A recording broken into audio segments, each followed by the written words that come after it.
Hello guys, a very warm welcome to our new video guys. This is our new video again on the syllabus and guys as you all know that recently JKSSB notify a new notification for the recruitment in many posters. So आज हम उसी के ऊपर discuss करने वाले हैं guys और इस वीडियो में स्पेशली आपने पहले देखा होगा कि जो सचिन सर ने अकाउंट असिस्टेंट के रिलेटेड जो जितना भी सिलेबस है उसको पूरे अच्छे से डिटेल से डिस्कस किया हुआ है और आज मैं अभी आपके साथ डिस्कस करूंगा जो कि अपना सब इंस्पेक्टर के लिए सिलेबस आया फाइनेंस में। तो गाइस देर ना करते हुए स्पेशली हम उसी टॉपिक के ऊपर जाते हैं। सो गाइस ये काफ़ी अच्छी गुड न्यूज़ हम सभी के लिए because we all are preparing for the exam for the competitive exams. और गाइस ये आपको जैसे सबसे पहले आपको ऊपर दिख रहा होगा कि या आपका सिलेबस रहेगा किसके लिए, सब इंस्पेक्टर पोस्ट के लिए। तो गाइस ये मतलब आई थिंक लास्ट में जब लास्ट टाइम ये एग्ज़ाम हुआ था 2015 में हुआ था, तो अभी ये 2020 है, मतलब पाँच साल के बाद एग्ज़ाम फिर से कंडक्ट करा रहे हैं JKSSB।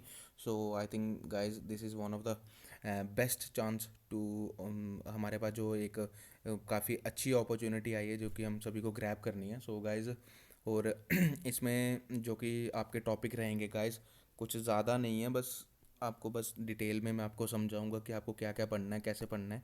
और जो कि टॉपिक है जैसे कि आप सभी देखते होंगे कि जो जैसे हम मोस्टली हमने देखा हुआ है कि जो अपने जितने भी JKSSB के एग्ज़ाम होते हैं इसमें दो तीन टॉपिक्स तो दो तीन सब्जेक्ट तो हमेशा कॉमन रहते हैं। कंप्यूटर हो गया, देन उसके बाद JNK के रेफरेंस में जितना भी हमारा जनरल नॉलेज है वो भी सेम रहता है। और दूसरी बात है कि जो अपना साइंस भी, जनरल साइंस भी आपने ऑलमोस्ट देखा होगा हर एक एग्ज़ाम जो भी JKSSB कंडक्ट कराती है उसमें ये सब्जेक्ट रहता ही है। तो गैस इसमें जैसे हम स्टार्ट करेंगे तो सबसे पहले हमें दिख रहा है यहाँ पे कि जो हमारा इंग्लिश का नया मतलब जो जिन जिन बच्चों ने अकाउंट असिस्टेंट का पेपर दिया था last time, panchayat account assistant का, तो उसमें इंग्लिश का टॉपिक नहीं था। तो इस बार इन्होंने इंग्लिश को भी ऐड ऑन किया है। सो गाइस इसके ऊपर भी आपको ज़्यादा ध्यान देना होगा क्योंकि ये 20 मार्क्स की है। तो इसमें जैसे आप देख पा रहे हो टेंस आपको पढ़ने हैं, देन उसके बाद रीअरेंजिंग जंबल सेंटेंस, तो इन सभी टॉपिक के ऊपर आपको पढ़ना पड़ेगा, मॉडल्स आर्टिकल्स। तो इतना ज़्यादा मतलब ऐसा मत सोचना कि कुछ हाई लेवल का आएगा, आपको बिल्कुल बेसिक बेसिक चीज़ें आपसे पूछी जाएंगी। और आप देख भी पा रहे होंगे साइड में 20 मार्क्स का है, तो ये भी काफ़ी इंपॉर्टेंट रखता है क्योंकि इस पर काफ़ी वेटेज है, 20 मार्क्स काफ़ी रहते हैं। जहाँ पर डिसाइडिंग फैक्टर, जहाँ एक नंबर भी डिसाइडिंग फैक्टर बन सकता है आपके लिए सिलेक्शन में। सो गाइज ये भी आपके लिए इंपॉर्टेंट रहेगा। सो आपको जैसे एक्टिव हो गया, पैसिव वॉइस हो गया, ये सब टॉपिक्स आपको पढ़ने हैं। ईडम्स एंड फ्रेजेस हो गया, दैन सिनोनिमस एंड एंटोनिमस हो गया। और एक चीज़ आपने नोटिस किया होगा जो 6 नंबर पे आपको देख रहा है, comprehension with blanks to be filled in with phrases pronouns and इन सभी चीज़ों के साथ मतलब जो आपके फिलअप्स कॉम्प्रीहेंशन इस टॉपिक के रिलेटेड आएंगे, प्रोनाउंस के रिलेटेड हो गए, उसके ऊपर फ्रेजेस भी आपको यूज़ करने पड़ेंगे। जितना भी मतलब आपको फिलिंग के लिए दिया होगा तो आपको वहाँ पे पूछा जाएगा 4 ऑप्शन में कि इस और फिलिंग के ऊपर आपको कौन सा वाला फ्रेज ज़्यादा सूटेबल रहेगा। तो इस तरह के गाइस आपको क्वेश्चंस रहेंगे। मैं तो आपको बस एक ही चीज़ सजेस्ट करूँगा गाइस कि जो लास्ट जो एग्ज़ाम हुआ है JKSSB के, उसमें आप एक बार चेक कर लेना, गो थ्रू कर लेना कि जो इस तरह की इंग्लिश वो पूछते हैं, तो इससे आपको एक आइडिया माइंडसेट बन जाएगा, एक आइडिया मिल जाएगा आपको कि किस तरह के क्वेश्चंस आपके एग्ज़ाम में आने वाले हैं। सो गाइस देर ना करते हुए हम अब नेक्स्ट टॉपिक के ऊपर बढ़ते हैं, general knowledge and current affairs. तो गाइस इसमें जैसे आप सबको पता है कि जो कि बच्चे काफ़ी देर से इस चीज़ को वेट करते हैं कि जो हमारा नेशनल लेवल पे जो एग्ज़ाम्स होते हैं उसमें जो टॉपिक्स रहते हैं उसके साथ रिलेट होना चाहिए चीज़ें। तो इस बार JKSSB ने ये चीज़ भी करके दिखाया हुआ है। तो इस सिलेबस में आपने देखा होगा जैसे general knowledge and current affairs, इसमें सबसे पहले टॉपिक है Indian history with special reference to freedom struggle. So guys इसमें फ्रीडम स्ट्रगल का ये मतलब है कि आपको सिर्फ और सिर्फ फ्रीडम स्ट्रगल जो कि मतलब गांधी ने रहा है उसके बारे में पढ़ना है, और जो कि स्पेशली मॉडर्न हिस्ट्री को रेफ़र करता है। तो आपको ज़्यादा कुछ आगे पीछे जाने की ज़रूरत नहीं है, ना कि एंशियंट मेडिवल पे बिल्कुल भी घुसने की ज़रूरत नहीं है। You just go for a modern history. So guys next topic आपका रहेगा जो वो है आपका first in the world and first in India, जो कि आप इजीली कवर कर सकते हो अपने जैसे तरुण गोयल की बुक है, अरिहंत की बुक है, देन उसके बाद लूसन की बुक है, whatever you want to prefer वो आप कर सकते हो, तो ईजिली वहाँ से कवर हो जाएगा। और गाइस फोर्थ जो टॉपिक रहेगा आपका पॉपुलर पर्सनैलिटीज़, ये थोड़ा मुश्किल रहेगा आपको फाइंड आउट करने के लिए, लेकिन क्योंकि काफ़ी ज़्यादा रहती हैं, पॉलिटिक्स हो गया, साइंटिफिक हो गया, डिस्कवरीज हो गया, तो इन सभी में काफ़ी ज़्यादा पर्सनैलिटीज़ हैं, लेकिन फिर भी आपको इन सभी को पढ़ना है। और न्यूज़पेपर वर्ल्ड जैसे मतलब आपको ये भी चीज़ें ध्यान में रखनी है। इंटरनेशनल ऑर्गेनाइजेशन, तो गाइस इसके ऊपर मैं आपको सिर्फ एक ही चीज़ रेफ़र करूँगा जो कि आपका 7th और 8th टॉपिक है ना। इसमें आपको इंटरनेशनल ऑर्गेनाइजेशन और important regional organisation and blocs. तो इसमें आपको मतलब जैसे ब्रिक्स हो गया, देन उसके बाद आपका क्या है, ओपेक हो गया, साक हो गया। तो इसके ऊपर आपको स्पेशली एक अलग से नोट्स बनाने पड़ेंगे खुद के, जिसमें इनकी फाउंडेशन आपको याद रखनी है। देन उसके बाद लेटेस्ट जो ब्रिक्स की मीटिंग हुई है वो कहाँ पे हुई है, नेक्स्ट कब होने वाली है, लेटेस्ट सपोज की जो 2020 की है वो कहाँ पे हुई है, 21 की कहाँ होगी। तो पहली जो ब्रिक्स की मीटिंग थी वो कहाँ पे, मैं सिर्फ एक ही चीज़ की एग्जांपल ले रहा हूँ। तो आपको इसी तरह के सभी के नोट्स बनाने हैं, उसका फाउंडेशन मेंबर कितने हैं, कौन सी कंट्री उसके मेंबर्स हैं। तो इन सारी चीज़ों के ऊपर आपको ज़्यादा ध्यान देना पड़ेगा गाइज। तो उसके बाद आपका एक और टॉपिक है जहाँ पे सस्टेनेबल डेवलपमेंट गोल, जो कि काफ़ी ज़्यादा मेरे ख्याल से इंपॉर्टेंट है, क्योंकि रिसेंटली इसके ऊपर काफ़ी ज़्यादा अपडेट्स होती आ रही हैं। सो इसको भी आपको बिल्कुल ध्यान से पढ़ना होगा। उसके बाद गाइज कम्युनिकेबल डिसीज़ रहेंगे आपके। तो कोविड के ऊपर भी पूछा गया गाइडलाइंस एडवाइजरी। तो इसके ऊपर जो भी करंट अफेयर्स रही हैं लेटेस्ट, उसके ऊपर ज़्यादा ध्यान देना है और कोशिश करनी है कि जो करंट अफेयर से रिलेट कर रही हैं चीज़ें, गो थ्रू विद देम, क्योंकि मोस्ट ऑफ द चांसेस ये रहते हैं कि जो क्वेश्चन हैं वो आपके करंट अफेयर्स के रिलेटेड ही रहते हैं। उसके बाद जो आपका 12th वाला टॉपिक है वर्ल्ड फेमस अवार्ड्स। तो जो जनरल जो बेसिक स्टैटिक पोर्शन रहता है ना अवार्ड्स का, जैसे मतलब ज्ञानपीठ अवार्ड हो गया, देन उसके बाद आपका अशोका चक्र हो गया, गैलेंट्री अवार्ड जितने भी है हमारे आर्मी के लिए रिलेटेड, तो वो सारी चीज़ें आपको पढ़नी पड़ेंगी। देन उसके बाद guys the world of sports है ना। तो so guys the world of sports, तो उसके ऊपर आपको ध्यान देना पड़ेगा। जैसे जैसे रिसेंटली जितनी भी मतलब अपनी जैसे मतलब आप टेनिस में देखते हो जो ऑस्ट्रेलियन ओपन हुआ है, देन उसके बाद क्रिकेट में जो कि लेटेस्ट अपडेट हुई है किसने कौन सी सीरीज़ को जीता है।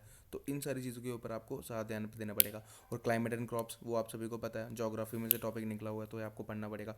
Political and physical division of a country and India, तो मतलब आपको इसमें आपको मोस्टली ये पूछा जाएगा कि किस कंट्री के साथ कौन सी कंट्री टच करती है बॉर्डर। जैसे सपोज करो आप पूछ सकते हैं कि पाकिस्तान के साथ या फिर बांग्लादेश के साथ हमारी कौन सी स्टेट, अगर स्टेट इंडिया को रिलेटेड आता है तो इस तरह के क्वेश्चन पूछे जाएंगे आपको।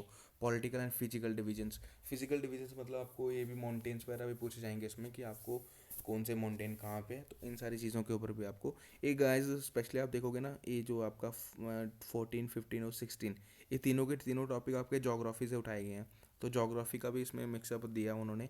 इंपॉर्टेंट रिवर्स एंड लेक्स भी आपको पढ़नी है इंडिया की, ना कि J&K की। ये इंपॉर्टेंट बात है कि आपको इंडिया की इंपॉर्टेंट लेक्स एंड रिवर्स पढ़नी है, जैसे गंगा ब्रह्मपुत्र।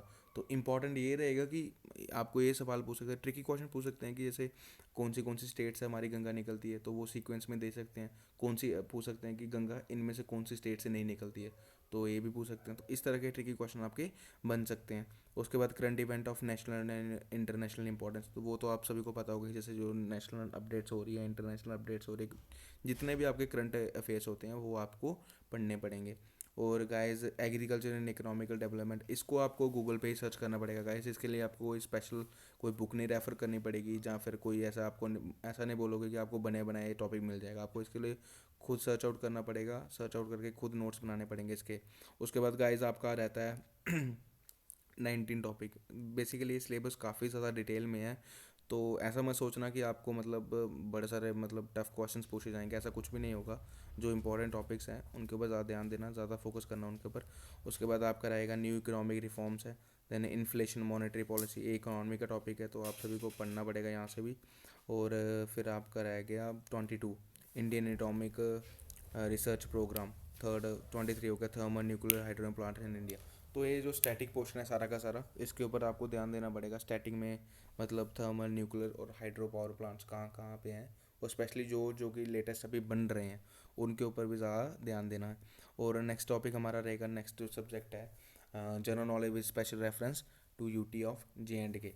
तो गाइस ये ऑलमोस्ट सेम ही है, बस इसमें एक टॉपिक आपको जैसे पंचायत अकाउंट सिस्टम में था ऑलमोस्ट सेम ही है। तो इसमें एक टॉपिक नया ऐड हुआ है, एक नहीं दो तीन टॉपिक नए ऐड हुए हैं आप गाइस आपके, जो कि फोर्थ वाला है फ्लोरा एंड जो आपने फोन है बोला है। सो गाइस अब रिवर्स एंड लेक्स ये नया टॉपिक है, फ्लोरा एंड फूना नया टॉपिक है, J&K हिस्ट्री ये तो आपको पहले भी था, इकोनॉमी एंड कल्चर ये आपका नया टॉपिक है। बाकी वेदर, क्लाइमेट, क्रॉप्स, ये सारे के सारे मीन्स ऑफ ट्रांसपोर्ट भी आपका नया है।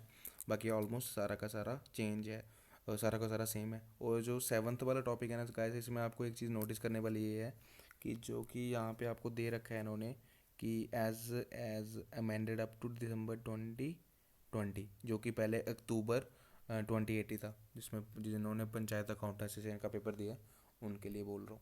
और गाइस अब जनरल साइंस के लिए काफ़ी डिटेल सिलेबस दे रखा है जनरल साइंस का। और डिटेल सिलेबस का गाइस इतना मज़ा रहता है कि आपको बड़ा स्पेसिफिक जाना पड़ता है चीज़ों के साथ, ना कि आपको मतलब सपोज करो अगर आपको जनरल साइंस दिया होता 20 नंबर की, तो आपको पूरा का पूरा पढ़ना पड़ता था। अब यहाँ पे वेव आपको दिया हुआ है, waves, light as a waves, sound waves, तो आपको यही टॉपिक को अच्छे से पढ़ना है। ऐसा नहीं है कि जो वेव टॉपिक है पूरा का पूरा आपको पढ़ लेना है। इसमें बता रखा है ट्रांसवर्जन लॉन्गिट्यूडल वेव्स पढ़नी है, देन उसके बाद साउंड वेव्स पढ़नी है, voltage, current, resistance, power, DC batteries, ये सारे के सारे डिटेल में आपको पढ़ने हैं। विटामिन्स हो गया, विटामिन्स जो कि लास्ट टाइम अकाउंट सेशन के पेपर में बिल्कुल भी नहीं आया था, इस बार काफ़ी मोस्ट प्रॉबली चांसेस हैं कि इसके क्वेश्चन बन जाएंगे आपके। So guys important ozone layer हो गया, इकोसिस्टम हो गया, तो ऑलमोस्ट हर एक एरिया इन्होंने इसको ग्रैब कर रखा है। इसमें जितने भी मतलब पूरे डिटेल सिलेबस में देखोगे आप, तो इसमें इकोनॉमिक्स का भी डाल रखा है, देन उसके बाद साइंस में देखोगे आप physics, bio and chemistry, then उसके बाद इन्वायरमेंट की, जैसे ओजोन लेयर हो गया, इकोसिस्टम हो गया, या अपना इन्वायरमेंट के टॉपिक्स हैं। तो ऐसा नहीं है कि आसान सिलेबस नहीं है, बस आपको थोड़ा डिटेल में और देरे के साथ पढ़ना पड़ेगा गाइस। तो अब नया टॉपिक और ऐड होता है गाइस इसमें, और वो ये है कि मेंटल एबिलिटी टेस्ट, जो कि आपकी रीजनिंग है। तो इसमें भी आपको डिटेल पढ़ना पड़ेगा गाइस। इसके लिए मैं आपको यही चीज़ सजेस्ट करूँगा कि कोई अच्छा सा टीचर आपको मिलता है, सो फॉलो करो उनको अच्छे से। खुद से नहीं पढ़ना स्टार्ट कर देना, कोई टीचर से पढ़ना स्टार्ट करो, क्योंकि स्टार्टिंग में थोड़ा डिफिकल्टी रहता है रीजनिंग। जैसे आप थोड़ा बहुत टीचर से पढ़ोगे then you will understanding well. So इसके ऊपर भी आपको फोकस करना पड़ेगा। ऑलमोस्ट सारे के सारे टॉपिक ही आपके रीजनिंग के हैं, सिर्फ सेवन्थ वाले टॉपिक को छोड़ के, स्पीड, डिस्टेंस एंड टाइम, जिसमें कि आपको मैथ का पोर्शन दिखता है। बाकी ऑलमोस्ट ब्लड रिलेशन हो गया, मैथमेटिकल रीजनिंग हो गया, लॉजिकल रीजनिंग हो गया, तो ये सारे के सारे आपके रीजनिंग के टॉपिक है। और गाइस अब हमारा नेक्स्ट सब्जेक्ट जो हुआ है वो है कंप्यूटर एप्लीकेशन।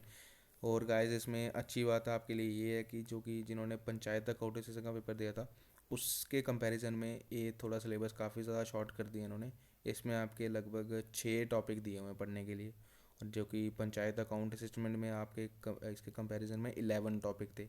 तो 5 टॉपिक इन्होंने कम किए हैं, लेकिन फिर भी जितने भी टॉपिक हैं वो भी काफ़ी तगड़े वाले टॉपिक डाल रखे हैं। ऐसा नहीं है, आसान नहीं है। एम एस वर्ल्ड हो गया, एम एस एक्सेल हो गया, पावर पॉइंट हो गया, ऑपरेटिंग सिस्टम हो गया, तो ये सारे के सारे।